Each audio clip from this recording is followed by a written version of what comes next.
All right, we are live. Welcome, everybody. My name is Catherine, and I'm from Denver Natural Mom and the Natural Mom Hub. And I'm thrilled about our hangout today with the Catalyst Center. We've got two amazing therapists who are specialists in new families and what it takes to be a new parent. So would you guys introduce yourselves? Absolutely. Sure. Hi, my name is Dr. Joey Tatey, and I'm one of the psychologists at Catalyst Center. Hi, I'm Dr. Lise von Beckham. I'm also a therapist at the Catalyst Center. And what kind of, I guess I mentioned briefly your specialty, or at least what you're going to be focusing on with us for the next little bit here. Tell us about this phase of life and kind of how you support parents kind of in this transition of becoming parents. Yeah, so it's a big change. There's a lot to it. I think there's a lot of layers of adjustment that occur not only for parents, but other family members, and kind of building that out. Yeah, absolutely. And I think our society doesn't really prepare moms and partners for what to expect. I think there's a lot of mismatch of what you think it's going to be like, either pregnancy or postpartum. And then the reality doesn't match up. And that in itself can create a lot of distress. And then in addition, loaded with the stress of a new baby, the lack of sleep, right? All these things start to layer on. And for some people, the transition goes rather smoothly, and others really struggle significantly. So we're hoping in our talk today to be able to help you guys kind of figure out when do you need some more additional help and what are some other things you can do to support yourself. Mm-hmm. Okay. No, that sounds great. All right, you guys, we'll go ahead and dive in. I don't want to hold you back from Absolutely. So what we thought we would do is that we would cover some of the things that can come up during this process of pregnancy, birth, and then kind of the first 6 months to a year after birth. Some of the different emotional states that can come along, some of the different stressors, and ultimately culminating in trying to figure out, well, what can we actually do about this, and how can we be supportive? So I think some of the kind of broader areas that we're going to cover include postpartum depression, anxiety, obsessive compulsive disorder, and even we're going to briefly cover some postpartum psychosis as well. So, I mean, should we, I guess, lead in with some stats and stuff? Absolutely. Okay. So, with regard to rates of depression, what would you say it is for ladies? Do you know that stat offhand? Yeah, so it's 1 in 5 women during pregnancy or postpartum that struggle with issues of depression. Sure. And I know the stats for men a little bit better. About 10% of men will experience some form of postpartum depression during the course, again, of the pregnancy, all up through the first 6 months of the child's life. And that risk goes up when the mom is struggling with any postpartum issues. Yeah, about half of men whose partners are also depressed, the men will be all depressed as well. So the rates do jump significantly when one partner's already having some of these hardships. Mm-hmm. And sadly, often moms get asked during their postpartum visits or prenatal visits how they're coping, but providers don't always ask and check in on dads or partners and how they're coping or how the family is adjusting if it's not the first pregnancy. Mm-hmm. Certainly, and I think there's even can be some expectations that men don't get depressed. You don't have a reason to be depressed. You don't have to do any of the work, and whereas the roles are different and the work levels are different. We've even done some research to indicate that men's hormone levels change in similar ways that the ladies' hormone levels changes in terms of, testosterone drops, prolactin, and estrogen and cortisol go up. And so there are some definite physiological factors as well. So Dr. Tatey, is that what, like when the baby comes home, like the same kind of, like our baby's born and both my partner and I are going to have a hormonal response to this change in our environment? And right. Yeah. Yeah, so it's certainly not just environmental. There's certainly biophysiological factors that do come into play here. And so that's why, we want to be talking about kind of the whole person, not just what's going on in your life, but also what's going on with you. And I think it's so important to recognize, too, the impact that sleep deprivation has and how that changes things hormonally, how that changes how we eat, how we function.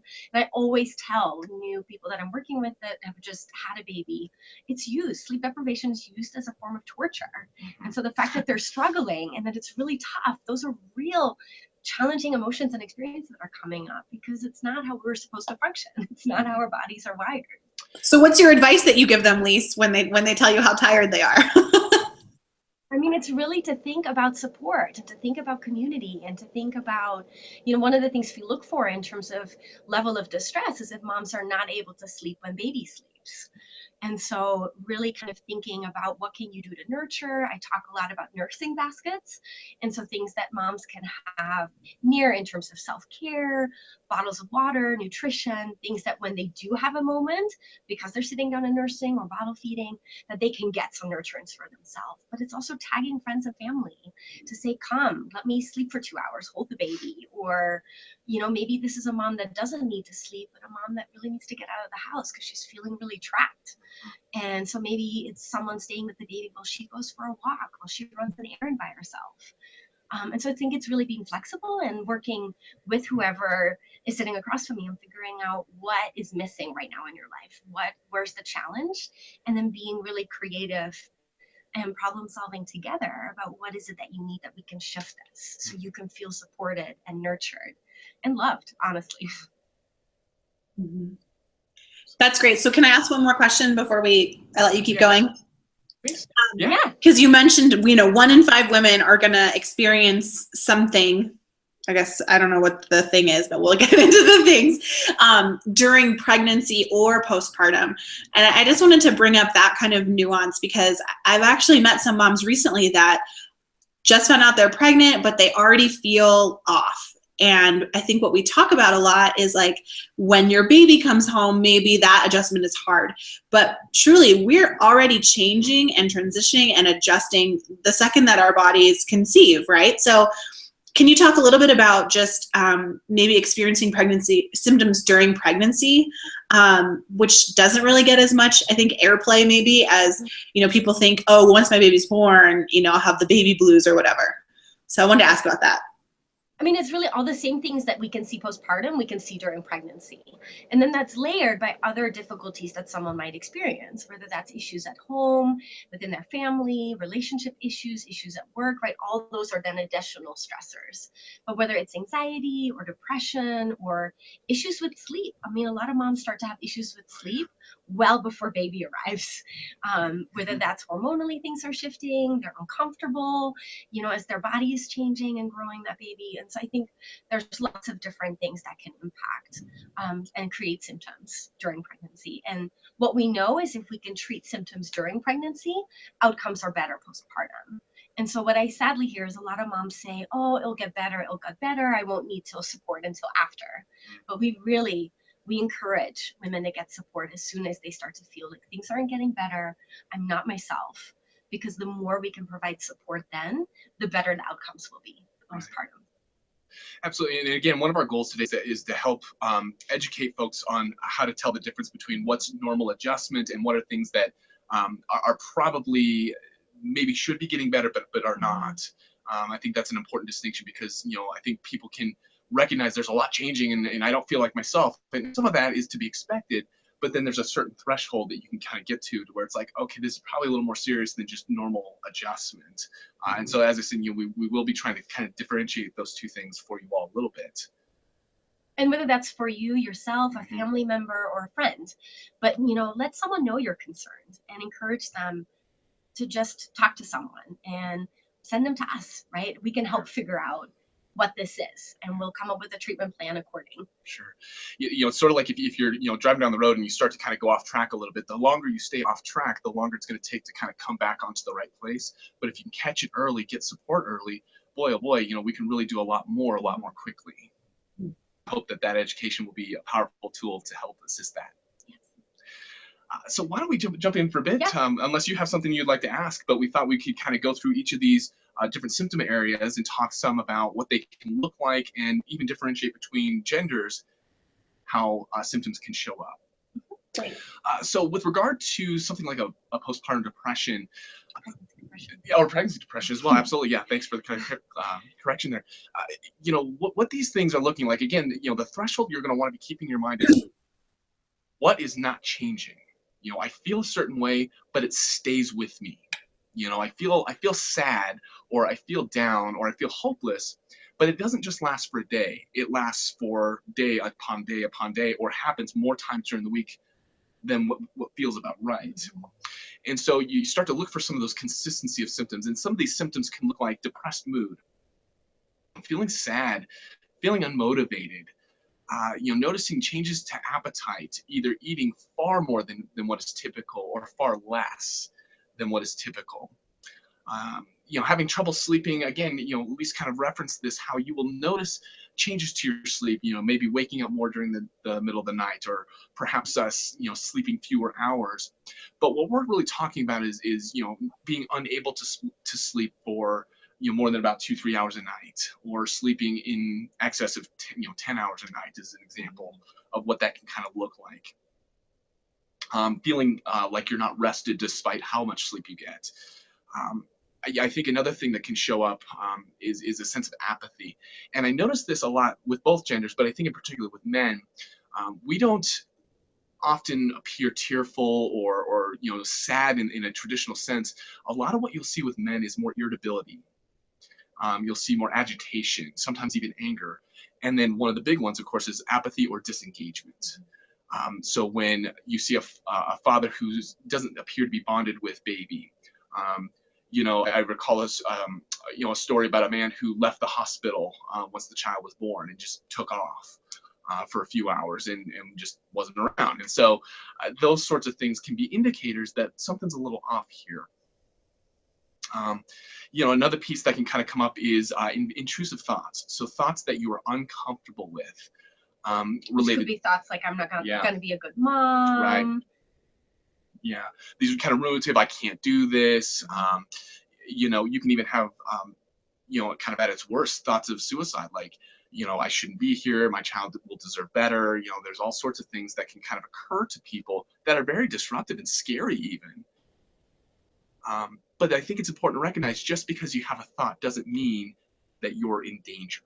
And I think especially when we're talking around suicide, that's a really important point to make, that having the thought is concerning, and it's obviously a big indicator that you may need to get some support, but it's not in and of itself a dangerous thing unless you're thinking about how to act on it, in which case we would say get help immediately. But these are some of the things that you'll notice. Difficulty attaching, I think I spoke about that earlier, but just this general mood shift that doesn't seem to be moving in a positive direction, or kind of this feeling of being stuck. Mm-hmm. I think it's very common.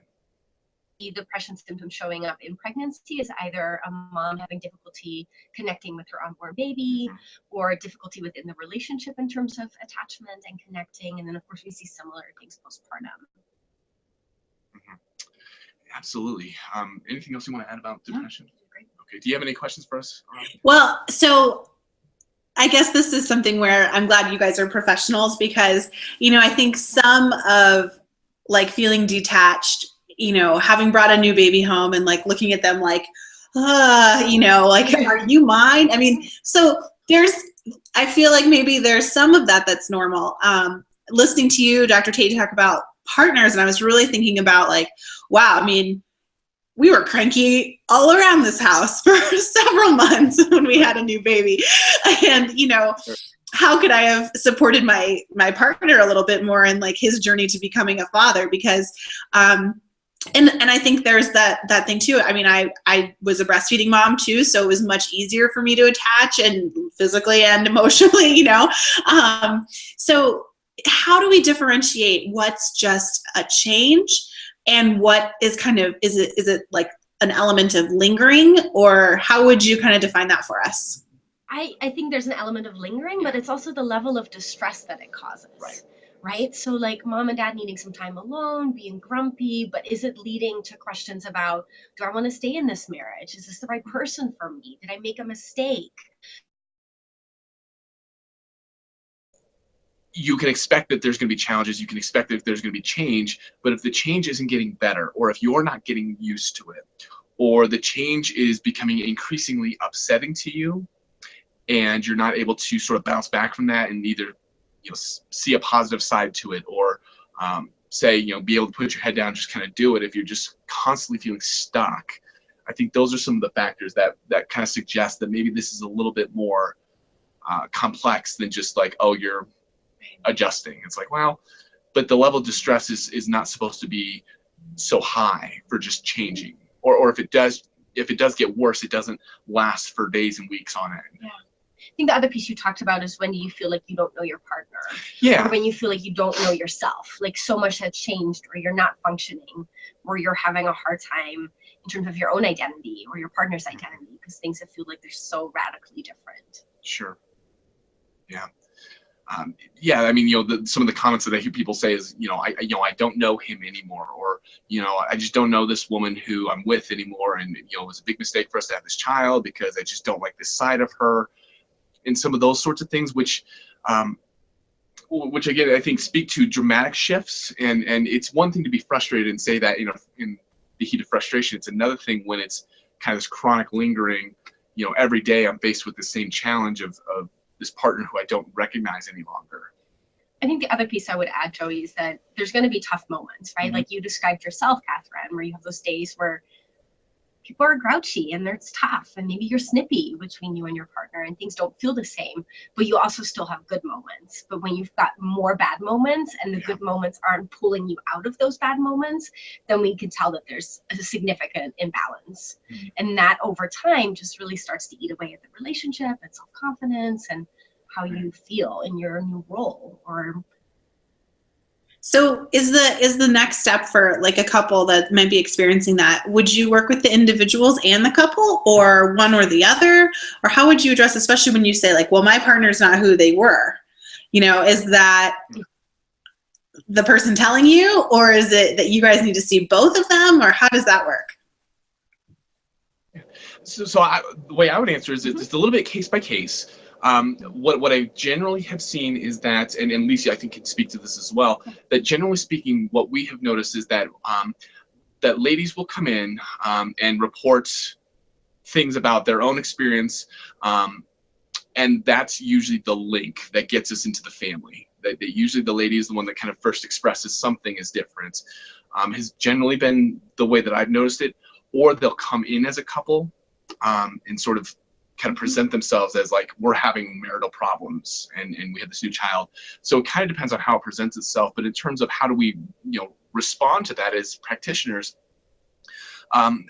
certainly I would think that individual work can be a component. Even if couples work is the focus, you can still break couples off into individual and have some of those meetings to kind of get a sense for what each individual partner's seeing. You can also be doing more individual work with the partner around how can we help you be resilient to the changes you're noticing. Since we can't have your partner come in, or your partner doesn't want to come in to do therapy, how can we help insulate yourself from some of the challenges you may run into, such as being snapped at. You come home and you get snapped at and you don't know why. That's not appropriate, it's not okay, but at the same time, it may be something that you have to take care of yourself and do a coping skill for a moment, rather than launching back into another negative comment that's just going to turn into an argument, which really is not conducive to the health of the relationship or the health of the individuals. And so we work with different, we work with what we are able to access, is how I would kind of maybe say that comprehensively. And that sometimes also might mean working individually with a mom and not necessarily transitioning to couple, but maybe partner comes in for 1 or 2 sessions as it relates to what mom's working on individually, to shift some of those dynamics to overall improve the functioning of the whole family, because that's what we want, right? Is we want healthy individuals and healthy families, happy families. Yeah, that's great. Well, I cut you off, and you guys have a few more conditions, or should I say conditions? But we got through depression. So what's next? Yeah. So the next one that comes up pretty commonly as well is anxiety. So this can look like things like racing thoughts. So thoughts going through your mind so fast, and many of them are distressing, like, oh my gosh, I have to do this and then do this, and I don't have time to do this, and nobody's going to help me do this, and it's just kind of this kind of a barrage. Think of it as trying to drink out of a fire hydrant. It's just this barrage of thoughts that you can't manage very easily. Many of them are distressing, as I was saying. Chronic worry, constantly being worried about things and not being able to really talk yourself out of the worry. Restlessness, not being able to sit still, or constantly feeling kind of this sense of tension in your body, or the sense of, I got to get up and do something, I just don't feel right. Again, sleep problems, that's very common to many of these different kinds of conditions that you may see, is that sleep is one of the things that goes. And again, it's in addition to the sleep deprivation you're already experiencing. So Lisa had mentioned not being able to sleep when baby sleeps. That's one of those kind of indicators. Panic attacks. So this is different than an anxiety attack. Anxiety attack can just be these very intense moments of, oh, I'm so nervous or I'm so worried or whatever. But panic attacks are where people will have shortness of breath, sweaty palms. They're not able to calm themselves down. It's almost like they're where they're having panic, or I'm sorry, a heart attack. It's this intense distress that really peaks at about 20 minutes, and then you'll see that the symptoms will diminish simply because the body becomes exhausted. But they're tremendously unpleasant, and they can be brand new during this process. In fact, there was a individual who I was working with who had never had a problem in his life with anxiety, and all of a sudden his new child shows up and he's having panic attacks every day. So he doesn't know what to do with this because it's completely brand new. And it's so intense and a dramatic shift that would be an area where we would say, okay, like, let's get you some support and let's talk about how we can help you mitigate that. Other things that may pop up would be physical symptoms. So again, tension in the neck or shoulder area, headaches, intense migraines, some of those symptoms that can really kind of dramatically increase. And also add nausea or any sort of gastrointestinal distress, just as noticing that your system is in a panic state. Rather than calm and functioning as normal. Right. So those again would be dramatic increases from just normal everyday worry of having a child, like, oh, who's taking care of them today, and what are they going to have for their bottle or whatever. It goes beyond that. It's these worries that you can't stop thinking about. So. And then what we see with OCD is that that's a more severe case of anxiety. And so what we see is very intrusive, obsessional thoughts. So again, it's a lot of these thoughts that moms or partners don't want to have, but they're really repetitive. Often there's compulsive behaviors associated with that, which can look in a variety of different ways depending on what's causing the panic. And so it could be about breastfeeding, it could be about safety, it could be about schedules, going back to work, really anything at all. But the big piece to distinguish it is that it's not rational. So these are the kind of things that maybe you tell a friend about or a family member, and they kind of look at you like, what's going on? Like, they don't get it. They don't get why you can't let it go. And it's really hard even for yourself sometimes in that moment to recognize that, because the fear is so real. And then the inability to kind of resolve anxiety without some sort of compulsive behavior around that. And so again, it's really important for you to know that intrusive thoughts are anxiety related. So there might be fears of hurting the baby. So there might be kind of some pretty scary thoughts about, what if this happened to the baby, or what if this happened to the baby? So, and it's really important to distinguish that from psychosis, because it's not that mom wants to hurt the baby in that moment. It's a fear of something happening to the baby. And what we see with psychosis, which only happens in less than 1% of postpartum moms, is that you get hallucinations, you get strange thinking, odd behaviors, what we call delusional thinking. And so things like that are actually increase the likelihood that mom might do something harmful to baby. And again, it's because of that psychotic thinking, right? So it might be thinking that baby is evil or things like that. But that's really different than OCD, because it's not about the fear of hurting the baby. Again, it's other things are so distorted at that point. And so again, if you or someone in your life, if you're noticing that these things are really off, definitely get them in to see a professional, because these things are concerning. And our goal is always to figure out what that mom needs, what that family needs, not to just immediately separate mom and baby, which is a lot of fear. And that keeps moms that have OCD symptoms postpartum to reach out for help, because they worry someone is just going to send them to the hospital. And again, that's not our role. Our role is to assess and to come up with a plan that keeps mom, baby, and family safe in the best way that we can do that. And we want to support that family. Any comments on that? Yeah, no, I think you basically cover very, very well. I mean, I wouldn't really add anything to that, to be honest. So what are some good ways that we can support people in our community, whether it's a family member or a friend that you go visit and meet the new baby? And, again, I think being able to ask kind of helpful questions that, yes, it's overwhelming at the beginning, but it'll get better. And, I don't want to push someone's concerns under the rug if they really are like, I'm freaking out about this, So any insight for like how to be a good listener during those times and ways to kind of make gentle suggestions? Would love your feedback on that. Yeah, absolutely. I mean, I think the first piece, I love what you're saying. It's not going in and assuming things are going one way or another, right? So it's not, oh, isn't it great? And oh, they're so little. And oh, it's so fun. Don't say that. Really ask, how are you doing? What do you need? There will be ups and downs. And I think a lot of this is also, and I love that I'm seeing this across the board on social media and in other posts and areas as well, to change the conversation, that moms have a more realistic, and dads have and partners have a more realistic idea of what it's like postpartum. And I think to have that network so that you can reach out to people when you've got a good day or when you have a bad day. And so I think it's, I know it might be hard to ask, but I'm just going to keep checking in and seeing if there's anything I can do. And maybe it's just bringing and dropping off a meal, but not staying for a visit, right? Or just sending a text, hey, I'm thinking of you. You're doing a great job today. Yeah, and I think one of the parts that can come up is that people want to help when they see someone struggling, especially if you care about that person, but sometimes the things we do to try and help are not helpful at all. So sometimes encouragement like, oh, don't worry, it's going to get better soon, when it hasn't gotten better in months, is usually not the right thing to hear, because it's not encouragement. It's more a validation of, see, it's supposed to be this way, but it's not. So there's something wrong with me. Right. And so I think it can kind of increase some of those kind of self-deprecating thoughts and feelings, that really you're not able to control, and obviously not getting the support in that moment that you really need to be able to unpack that well. And so I think certainly recognizing that the ways in which you can help are by just being there, by showing up, by listening, in a very non-judgmental way, and don't focus so much on trying to fix the problem.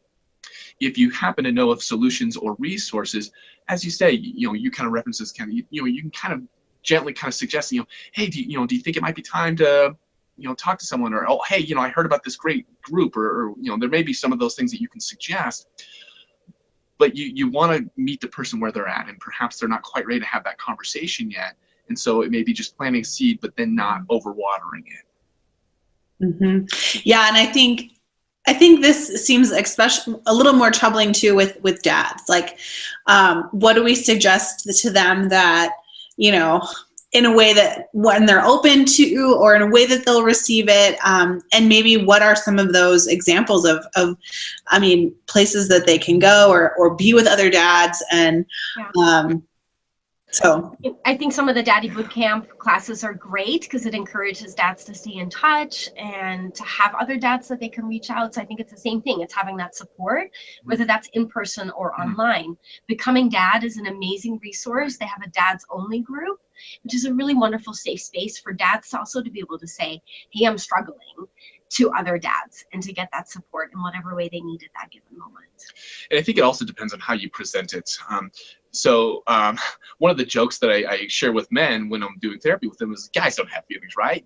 Kind of, sort of in a paradoxical way, sort of saying like, we all have them, but we just don't talk about them, is kind of the thing I'm trying to get at there.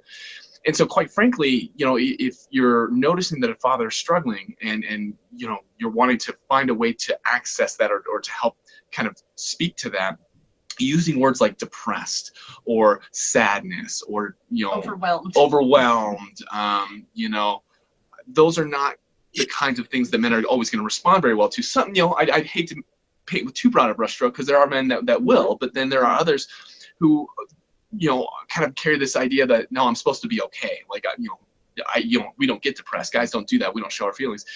And so I think using language such as like coaching, do you think it would be helpful for you to get some coaching on, fatherhood, or get, some guidance on how to optimize your skill sets? Again, because we're always looking to achieve, and that's a very male-oriented kind of focus for many of us. And so I think using language that's conducive to that, hey, let's help you be version 2.0 of you, or let's help you get to the next level in your game here. Those are things that I like to share with men, because I think it's a more empowering stance to take. And I think it's also something that men can sink their teeth into a little bit better. They don't want to talk about struggles. They want to talk about how can I be even better. And so I think and they also like to be very concrete. So, give me a step-by-step process. What does this look like? What does it mean? I don't want to have to talk about it all the time. So how can I be there, but not have to talk all the time? And so they're there's some of those things that I think make it more palatable for men. But it would be different in how you approach it than you would with ladies, I think. Absolutely. So have we gotten through all your talking points yet, guys, or do you have more stuff to cover with us? Well, I'm looking at the time, and so maybe we can just do that part. What do you think? Yeah, I think that sounds fine. So just very briefly, some of the things that can trigger this. One of them can be birth trauma. And so birth trauma, it can mean a lot of different things. So how would you describe? So birth trauma, I mean, often I also partially work at Denver Health, and often I have medical providers say everything was fine. There's no birth trauma. And again, it's not because anything necessarily medically went wrong. It's that something about that experience did not feel good or safe or in control to that mom or that partner. And that can lead to a result. Sadly, what we see here in the Catalyst Center is that often moms are coming in with postpartum depression or anxiety, and it's really birth trauma. It's something about their birth experience that did not go to plan, that was really scary. They felt disconnected from their partner. It could be a variety of things. And so again, part of our role is to assess and to figure out what's really causing this, and then to come up with a plan accordingly.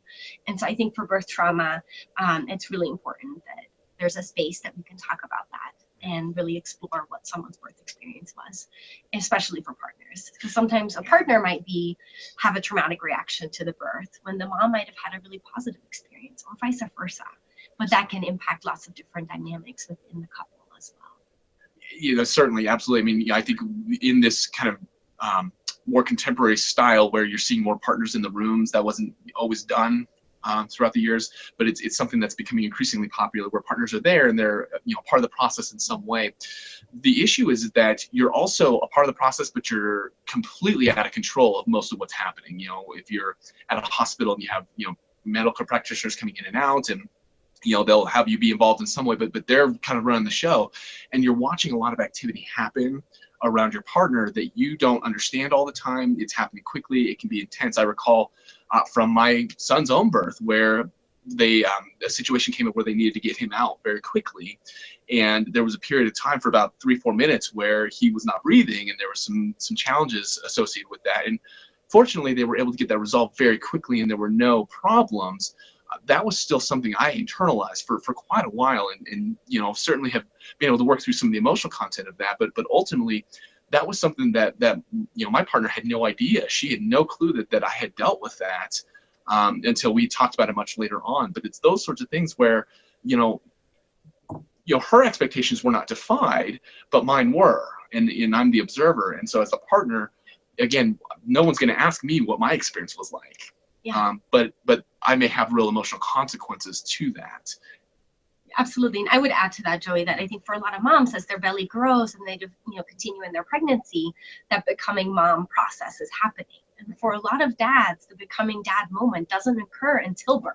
Yeah. And there's this shift in focus from mom to baby. And so if there's anything that's disruptive in that process or scary, then that's how they start their journey as dad. And then that can feel really, really loaded. Absolutely. As I'm looking through, it looks like we covered most of the other stuff. Do you want to Absolutely. go ahead? Sorry. Do you want to go ahead and just jump into sort of what help could look like? Yeah, I think that's great. Okay.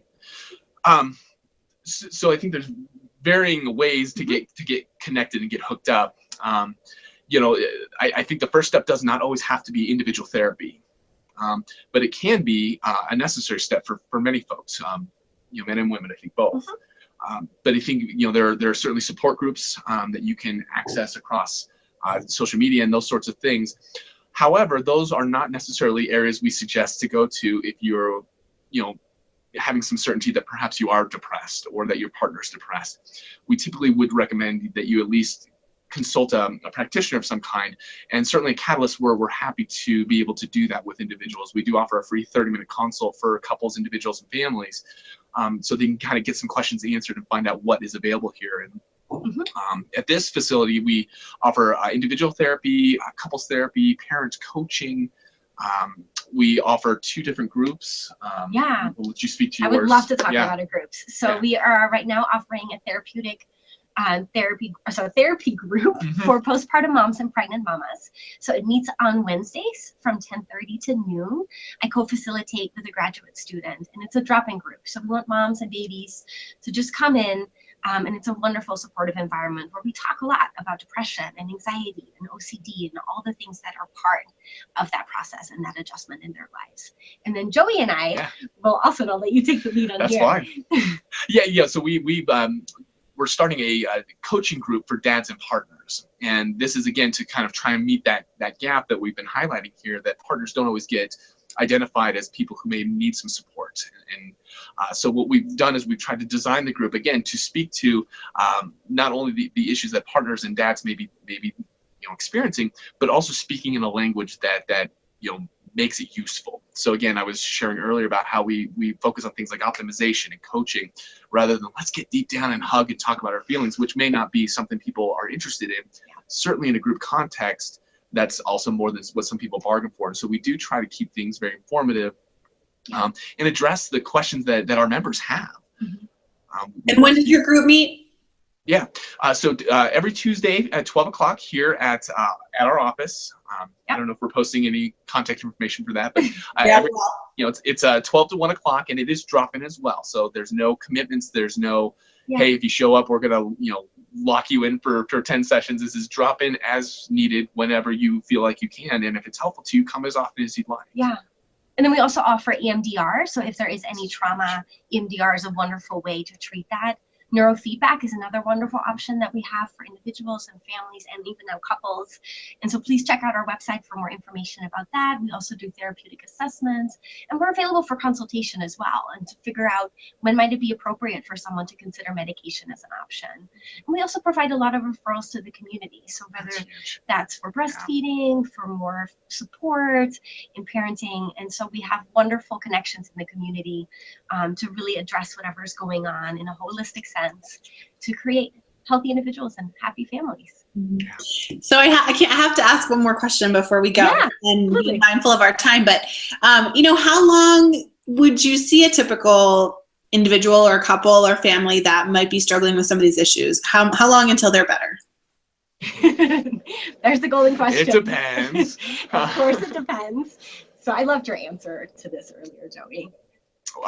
Which part of that was, which one did I give? Just in terms of adjusting the course. You mean like how? I'm still lost on which part I was. It's okay. So why don't drive off the road, the longer you're off the course. Is it this one? That one. Oh, that one. Thank yeah. you. Right. I'm listening, guys.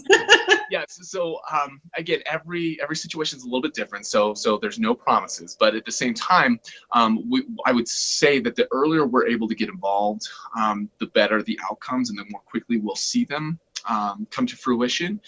So this could be, I don't know, any number of sessions from 3 to 4 sessions perhaps to start with. And maybe that's just establishing a good foundation of skills, giving you some ideas about self-care and understanding how to balance all the different demands in a way that fits with your world, because we also want to be collaborative. So maybe that's kind of what it starts out with, is kind of figuring out, well, how do we work with your life to make it more conducive to a healthier lifestyle? And then we can kind of build out from there to say, okay, so let's talk about, family stressors, and perhaps your in-laws are in town and that's a big trigger for you somehow.